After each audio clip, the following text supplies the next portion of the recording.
Assalamualaikum warahmatullahi wabarakatuh. Perkenalkan, nama saya Kania Putri dengan NIM akhir 129.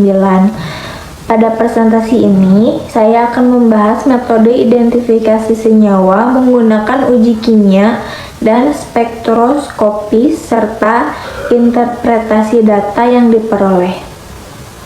Lalu selanjutnya, yang pertama, kita akan membahas tentang latar belakang dan tujuan. Identifikasi senyawa merupakan tahapan penting dalam analisis kimia farmasi untuk memastikan mutu dan kemurnian bahan obat. Dalam industri farmasi, proses ini dilakukan menggunakan kombinasi metode kimia dan instrumen seperti spektrofotometri UV, vis, dan inframerah. Tujuannya yang pertama, mengidentifikasi senyawa, yang kedua, menginterpretasi spektrum. Dengan metode ini, kita dapat memastikan bahwa yang digunakan benar dan sesuai standar. Yang selanjutnya ada metode identifikasi. Metode identifikasi dilakukan secara bertahap, dimulai dari uji kimia sederhana hingga analisis menggunakan instrumen. Setiap metode memberikan informasi yang saling melengkapi untuk menentukan spektrum senyawa. Ada reaksi gugus fungsi, reaksi alkaloid, UV vis, dan inframerah. Tidak cukup satu metode saja, semua harus digabungkan. Jadi, tidak bisa hanya menggunakan reaksi gugus fungsi atau yang lainnya. Semuanya berkaitan. Lalu selanjutnya ada alur identifikasi GAC. Dimulai dari sampel, lalu ke uji kimia, lalu ke UV vis, lalu ke inframerah, dan berakhir di kesimpulan. Pendekatan GAC, golongan analisis ciri, digunakan untuk menyusun proses identifikasi secara sistematis. Uji kimia memberikan indikasi awal, sedangkan data spektrum digunakan untuk konfirmasi lebih lanjut. Alur ini membantu kita agar analisis tidak acak dan lebih terstruktur. Lalu selanjutnya ada prinsip UV, vis, dan inframerah. Spektrofotometri UV vis bekerja berdasarkan penyerapan cahaya oleh elektron dan molekul, terutama pada sistem terkonjugasi atau aromatik.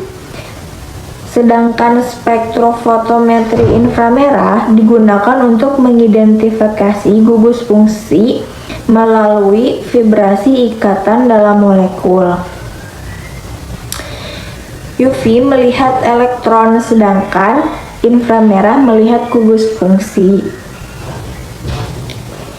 Lalu selanjutnya kita akan membahas soal 1, yaitu asam benzoat.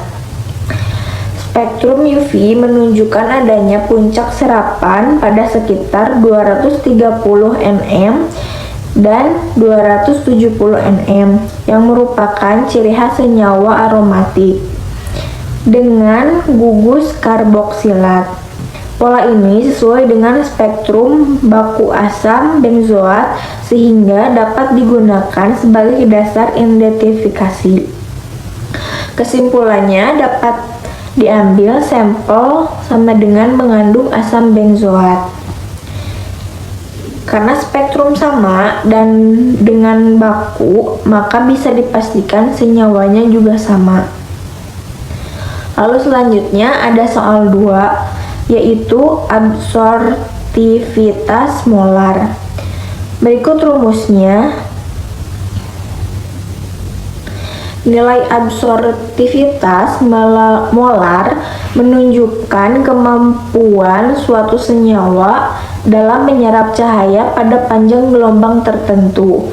Nilai ini sangat penting untuk menunjukkan jenis transisi elektron yang terjadi, seperti transisi P menjadi P bintang yang biasanya terdapat pada senyawa aromatik. Semakin besar absorptivitas molar, semakin kuat senyawa menyerap cahaya. Lalu selanjutnya soal ketiga, kloramfenikol.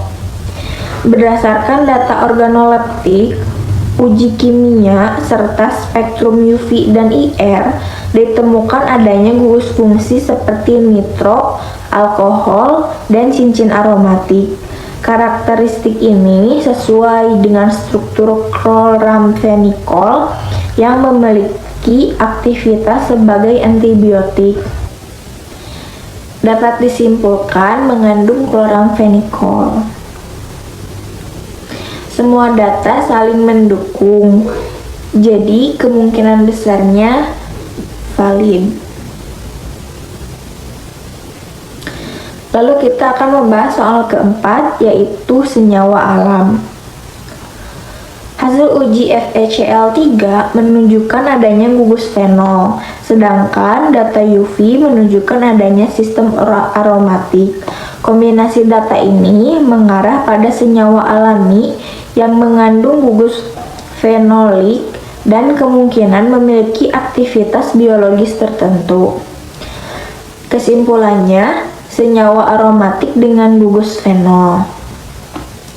Uji kimia dan spektrum saling menguatkan.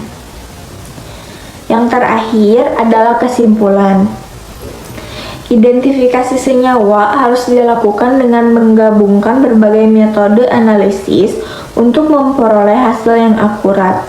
Spektrofotometri UV vis memberikan informasi mengenai sistem elektron, sedangkan inframerah memberikan informasi gugus fungsi. Uji kimia digunakan sebagai konfirmasi tambahan. Kesimpulannya, semua metode harus dipakai bersama supaya hasilnya tepat. Jadi, tidak bisa hanya menggunakan satu metode saja. Harus ada beberapa metode yang digabungkan agar data yang dihasilkan valid. Mungkin sekian presentasi dari saya. Kurang lebihnya mohon maaf, semoga dapat bisa dipahami. Wabillahi taufiq wal hidayah. Wassalamualaikum warahmatullahi wabarakatuh. Terima kasih.